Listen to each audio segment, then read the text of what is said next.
পাচ্ছে না যে ভাই আমরা কাকে মারতে যাচ্ছি, কার বাড়ি বোম মারছি, সেটা কে, আমার পাড়ার ছেলে, জ্যাঠার ছেলে, চাচার ছেলে, কাকার ছেলে। সকালে উঠলে তার মুখ দেখি আমি, সন্ধ্যাবেলা চায়ের দোকানে বসে এক জায়গায় আড্ডা মারি, শুধু আলাদা দল করার জন্য, যে কোনো দল করার জন্য হিংসায় জড়িয়ে যাব আমরা? আমি আপনাদের বলি, আপনাদের জানতে চাই, শুভেন্দু অধিকারী এসে বড় বড় কথা বলে গেল তো, তৃণমূলের বিরুদ্ধে অনেক বললো তো।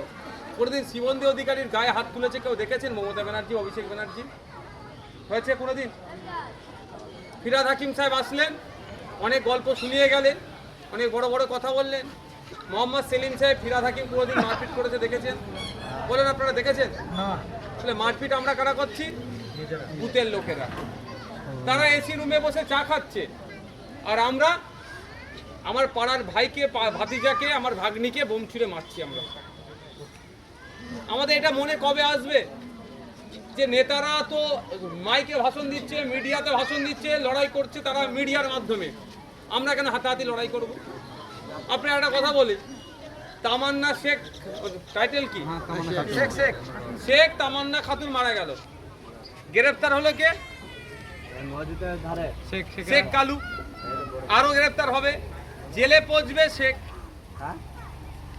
বকটুয়ে কি হয়েছিল? ভাদু শেখকে খুন করেছিল, তার বদলা নিতে গিয়ে 11 জন শেখকে তৃণমূল দলের লোকেরাই খুন করলো। অ্যারেস্ট হলো কি? আনারুল শেখ। সিবিআর হেফাজতে মারা গিয়েছিল একজন, সেও একজন শেখ। তাহলে কি হচ্ছে? মারামারি মহান্তান করো, তুমি জাহান্নামে যাও, আমি নেতার বেটা, নেতা আমি হব। এটা ছাড়া এর বাইরে কিছু হচ্ছে না। একটা তো খুন হয়ে গেল, সে 15 বছর পরে তার সন্তান পেয়েছিল, কতটা আগলে রেখেছিল, গেল, পরিবারটা ধ্বংস হলো। কিন্তু একজন তো এমএলএ হয়ে গেল, কত মাইনে জানেন? 1,21,000 টাকা মাসে পাবে, ফোন খরচের জন্য 5,000 টাকা পাবে। যে বোমটা মারলো সেই ফোন খরচের 5,000-এর জন্য রিচার্জটা পাবে তো? বলে না, 1,21,000-এর মধ্যে 21 টাকা পাবে তো? একটা এমএলএর মাইনে হচ্ছে 1,21,000 টাকা সব মিলিয়ে। তাহলে মেরে তো দিলাম আমি বোম, একজনকে নেতা বানালাম, কিন্তু আমার হলোটা কি? কি হবে? জেলে পৌঁছতে হবে। আমি অনুরোধ করছি আপনাদের কাছে, যদি এই যে পরিস্থিতি চলছে, এই মারামারি হানাহানি পরিস্থিতি থেকে বার হওয়ার একটাই রাস্তা, কি জানেন? শিক্ষা। আর শুধুমাত্র মুসলমানকে শিক্ষা থেকে পিছিয়ে রাখছে এটা নয়, মুসলমান, দলিত, আদিবাসী, অর্থাৎ পিছড়ে বর্গের নমশূদ্র হিন্দু ভাই যেখানে আছে, যেখানে মুসলমান ভাই আছে, যেখানে আদিবাসী ভাইরা আছে, সেই এলাকারগুলো শিক্ষা প্রতিষ্ঠানগুলো এখন ধ্বংস করে দিয়েছে। আমি যদি ভুল বলি আমাকে বলবেন। আপনার এলাকায় প্রাইমারি স্কুলগুলোতে গিয়ে দেখুন তো কত ছাত্রছাত্রী আছে আর কত টিচার আছে। হাই স্কুল কোথায় আছে আপনাদের এখানে বলুন? এখান থেকে কতটা? 7-8 কিলোমিটার দূরে হাই স্কুল। এখান থেকে বাচ্চাদেরকে কষ্ট করে পড়তে যেতে হয়, গিয়ে মিড ডে মিল খেয়ে চলে আসে, এর বাইরে আর কিছু হয় না। খোঁজ নিয়ে দেখুন। আজকেই আপনারা বাড়ি যাবেন, আপনাদের মধ্যে অনেক জোশ, এত জোশ আপনি আপনার ভাইয়ের বাড়ি বোম মারতে ছাড়ছেন না। মানে আমাদের মধ্যে কত জোশ। বাড়িতে গিয়ে এই যে বাচ্চাগুলো আছে, ক্লাস 5-6-এর বাচ্চাকে পেনটার খাতাটা দেবেন। আপনার বাড়ির বাচ্চার কথা বলছি আমি, সবার কথা বলছি আমি। দিয়ে বলবেন তোর নাম, তোর বাপের নাম, তোর মায়ের নাম, কোন ক্লাসে পড়িস, আর ঠিকানাটা ইংলিশে লিখে দিত। তাহলে বলুন আপনাদেরকে, এটা আপনাদের ছেলের ভবিষ্যতে কে নষ্ট করছে? যার হয়ে আপনি লড়াই করছেন সে আপনার ছেলের ভবিষ্যৎটা নষ্ট করছে। আর আপনার লজ্জা নেই? আপনার আমার যে ভবিষ্যৎ নষ্ট, আমার ছেলে নষ্ট করছে যে হাত দিয়ে, তাকে নেতা বানানোর জন্য আমার হাত দিয়ে আমার ভাইপোটারকে, ভাইজিটাকে বোম ছুটছি আমরা। এটা আমাদের লজ্জা হচ্ছে না?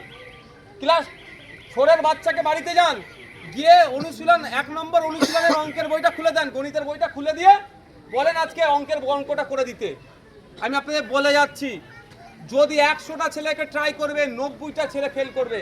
যদি 90টা ছেলে না ফেল করে, আপনাদের গ্রামে যদি কোনো সময় আমি আসি, বলবেন ভাইজান আপনি মিথ্যে কথা বলেছেন, সরকারের বিরুদ্ধে কথা বলেছেন, আপনি আমাদের গ্রামে ঢুকবেন না।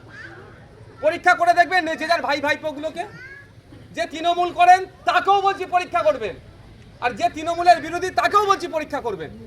সবার ভাইপোগুলোকে ধ্বংস করে দিচ্ছে, আর আমাদের হাতে বোম তুলে দিচ্ছে। এটা আমাদের বন্ধ করতে হবে। একমাত্র পন্থা হচ্ছে শিক্ষা, শিক্ষা ছাড়া এটা বন্ধ হবে না। যারা হিন্দু সমাজের মানুষ আছে আমি অনুরোধ করব উপোসে থাকবেন। যারা মুসলিম সমাজের মানুষ আছে অনুরোধ করব রোজায় থাকবেন, রোজায় থাকবেন, সারাদিন খাবেন না, টাকাটা বাঁচিয়ে ছেলে মেয়েগুলোকে পড়াশোনার ব্যবস্থা করুন। আর না হলে কুকুর বিড়াল যেমন মরছে সেই রকম মরবে, কিছু কেউ আহু করবে না। রাস্তায় একটা কুকুর অ্যাক্সিডেন্ট হলো না, তা একটু আহু করে যে কুকুরটাকে অ্যাক্সিডেন্ট করে দিল, আর আপনি আমি মরে পড়ে থাকলে কেউ ঘুরে তাকাই না কেন? আপনার আমার ক্লাসটা তাহলে কোথায় নেমেছে, কেন নেমেছে বলুন? আমার আপনার মধ্যে শিক্ষা কম আছে বলে। খারাপ লাগছে নাকি ভাই? আমাকে ওপরে তুলে দিয়েছেন, আমি জ্ঞান দিয়ে যাচ্ছি নাকি? প্রচন্ড অনুতপ্ত হয়েই বলছি। আমার সেদিনকে প্রোগ্রাম ছিল মেদিনীপুরে, আমি আল্লাহকে সাক্ষী রেখে বলছি, ভিডিওটা দেখে না আমার আর মানে আমারও তো ঘরে ওই ধরনের ভাগ্নি আছে, ওর থেকে ছোট আমার ভাগ্নি আছে, আমার ভাইজি আছে, আমার ভাইপো আছে, তাদের শুধু মুখটা মিলাচ্ছিলাম আমি যে কারো তো ভাগ্নি ওটা। তো আমাদের এত হিংস্র বানাচ্ছে কে ভাই?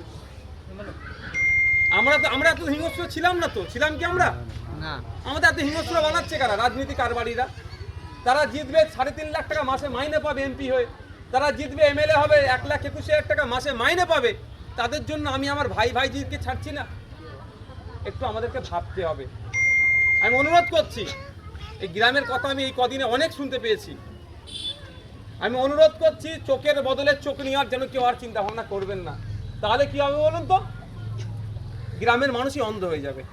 আমি আপনাদের হাত জোর করে অনুরোধ করে যাচ্ছি, আমি অনেক কথা শুনেছি আপনাদের সম্পর্কে।